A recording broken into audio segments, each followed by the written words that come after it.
ये है दुनिया का सबसे खतरनाक और पावरफुल पॉइंट। 30 मील की इस छोटी सी जगह को कंट्रोल करने का मतलब है पूरी दुनिया पे राज करना, और इसे ब्लॉक करने का मतलब है पूरी दुनिया को तबाह कर देना। इस पॉइंट को कहते हैं स्ट्रेट ऑफ हॉर्मुज़। स्ट्रेट्स असल में समंदर के ऐसे पतले हिस्से को कहते हैं जो दो बड़े समंदरों को जोड़ने का काम करते हैं। अब ऐसी क्या खुसूसियत है इस 30 मील की छोटी सी जगह में जो इसे इतना पावरफुल और इम्पोर्टेंट बनाता है? हमारी जमीन के 70% हिस्से पर समंदर हैं, और इन्हीं समंदरों के जरिए दुनिया की 80% ट्रेड होती है। किसी भी वक्त तकरीबन 50,000 समुद्री जहाज इन समंदरों को क्रॉस कर रहे होते हैं, लेकिन बदकिस्मती से इन समंदरों से गुजरना कोई आसान काम नहीं।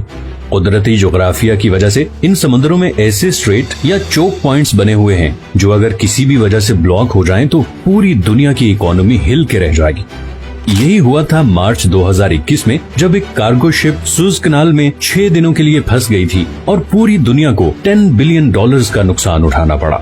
इसके अलावा भी दुनिया में बहुत से चोक पॉइंट्स हैं, जैसे कि पनामा कैनाल जो पैसिफिक और अटलांटिक ओशन के दरमियान ट्रेड को कंट्रोल करती है, केप ऑफ गुड होप जो पूरे अफ्रीकन कॉन्टिनेंट की ट्रेड फ्लो कंट्रोल करता है, स्ट्रेट ऑफ जिब्राल्टर जो कि मेडिटेरेनियन और अटलांटिक सी के दरमियान ट्रेड कंट्रोल करता है, डैनिश स्ट्रेट बाल्टिक और नॉर्थ सी ट्रेड को कंट्रोल करता है, टर्किश स्ट्रेट मेडिटेरेनियन और ब्लैक सी के दरमियान ट्रेड कंट्रोल करता है, और आखिर में स्ट्रेट ऑफ मलाका जो पैसिफिक और इंडियन ओशन की ट्रेड को कंट्रोल करता है।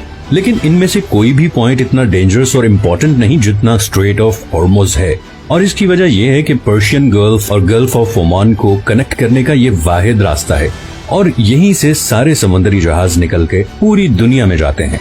अब पर्शियन गल्फ बहुत इम्पोर्टेंट जगह है क्योंकि 8 कंट्रीज अपनी कोस्ट लाइन इसके साथ शेयर करते हैं, जिसमें ईरान, इराक, कुवैत, सऊदी अरब, बहरीन, कतर, यूएई और ओमान शामिल हैं। इनमें से 4 मुल्कों के लिए बाकी दुनिया से कनेक्ट करने का वाहिद रास्ता ही स्ट्रेट ऑफ हॉर्मुज़ है। अब अगर आप मिडल ईस्ट के बारे में थोड़ा बहुत जानते हैं तो ये आपको पता ही होगा कि मिडल ईस्ट की पहचान उसका तेल है। ये तेल आज भी हमारी दुनिया का सबसे बड़ा एनर्जी सोर्स है। पूरी दुनिया की 33% एनर्जी कंजप्शन तेल से होती है, चाहे वो ट्रांसपोर्ट के जरिए हो जैसे कि गाड़ी, ट्रेन, जहाज या फिर बिजली बनाने वाले पावर प्लांट्स। इन तमाम सेक्टर्स में 70% ऑयल इस्तेमाल होता है। अब ऑयल का मसला ये है कि ये दुनिया में बहुत कम जगहों पे पाया जाता है।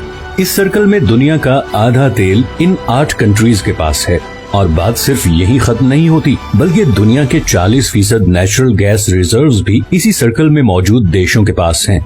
अब नेचुरल गैस तेल और कोयले के बाद दुनिया का तीसरा सबसे बड़ा एनर्जी सोर्स है। ब्रिटिश पेट्रोलियम के मुताबिक ईरान के पास दुनिया में सबसे ज्यादा गैस के रिजर्व्स हैं।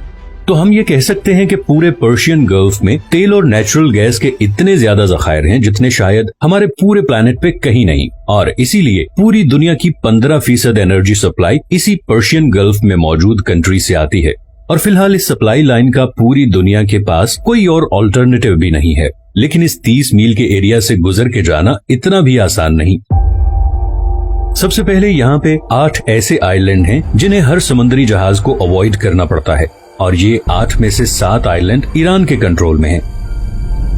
इन 3 आइलैंड्स को यूएई कंट्रोल करना चाहता था, मगर 1970 में ईरानियन मिलिट्री ने इन पर भी कब्जा कर लिया। इस सारे एरिया पे तकरीबन ईरान का ही कंट्रोल है। दूसरा, ये जो रेड हाईलाइटेड एरियाज आप देख रहे हैं, यहाँ पर समुंदर कम गहरा है और ऑयल टैंकर्स के लिए यहाँ से गुजरना तकरीबन नामुमकिन है। इतनी मुशक्कत के बाद पर्शियन गल्फ से निकलने वाला मेजॉरिटी तेल ईस्ट एशिया की तरफ जाता है, जिसमें से 76% तो सिर्फ 5 कंट्रीज के पास जाता है। सबसे पहले आता है चाइना। चाइना दुनिया की दूसरी सबसे बड़ी इकोनॉमी है और दुनिया में सबसे ज्यादा पेट्रोलियम इंपोर्ट करने वाला मुल्क है। चाइना की टोटल पेट्रोलियम इंपोर्ट का तकरीबन 45% इसी स्ट्रेट ऑफ हॉर्मुज़ से गुजर के आता है। जापान दुनिया की तीसरी सबसे बड़ी इकोनॉमी है जिसे अपनी 100% एनर्जी इंपोर्ट करनी पड़ती है, और इस 100% इंपोर्टेड एनर्जी सप्लाई में से तकरीबन 80% इसी 30 मील के चोक पॉइंट से गुजर के आती है। इंडिया, वर्ल्ड 6 लार्जेस्ट इकोनॉमी, भी अपना 70% ऑयल और 50% गैस इन्हीं पर्शियन गल्फ कंट्री से इंपोर्ट करता है, और वो भी इसी रास्ते से। इसी तरह साउथ कोरिया, जो कि दुनिया की 10th लार्जेस्ट इकोनॉमी है, अपना 70% तेल इन्हीं पर्शियन गल्फ कंट्री से टैंकर्स के थ्रू इंपोर्ट करता है। जो उसी 30 मील के स्ट्रेट ऑफ हॉर्मुज से गुजर के आते हैं। तो अगर ये 30 मील की छोटी सी जगह किसी भी वजह से लंबे अरसे के लिए ब्लॉक हो जाए तो दुनिया की दूसरी, तीसरी, छठी और 10वीं इकोनॉमीज बिल्कुल कोलैप्स कर जाएंगी। और इसी तरह पर्शियन गल्फ में मौजूद इन तमाम 8 कंट्रीज का सोर्स ऑफ रेवेन्यू भी खत्म हो जाएगा और एज अ रिजल्ट पूरी दुनिया में एक जबरदस्त इकोनॉमिक क्राइसिस आ जाएगा। इसीलिए ये जगह दुनिया का सबसे खतरनाक और इम्पोर्टेंट चोक पॉइंट है और इसीलिए दुनिया के सारे सुपर पावर कंट्रीज की इस पे कड़ी नजर होती है। अमेरिका ने भी इसीलिए यूएई, ओमान, इराक, सऊदी अरब और बहरीन में दर्जनों मिलिट्री बेसिस बनाए हुए हैं ताकि वो ईरान पे नजर रख सके और ऑयल की स्मूथ सप्लाई को यकीनी बना सके। दूसरी तरफ ईरान पहले ही किसी भी जंग की सूरत में कई दफा ये स्ट्रेट ब्लॉक करने की धमकी दे चुका है और अगर ऐसा हो गया तो न सिर्फ ग्लोबल इकोनॉमी हिल के रह जाएगी बल्कि ऐन मुमकिन है कि वर्ल्ड वॉर 3 की भी शुरुआत हो जाए। अगर आपको ये वीडियो पसंद आई है तो इसे लाइक और चैनल को सब्सक्राइब जरूर कर लें और अगर आपके पास कोई सजेशंस हैं तो कमेंट में जरूर बताएं। मैंने अभी बहुत से इंटरेस्टिंग टॉपिक्स पे वीडियोस बनानी है तो आपकी सपोर्ट बहुत जरूरी है। अपना ख्याल रखिएगा, मिलते हैं नेक्स्ट वीडियो में।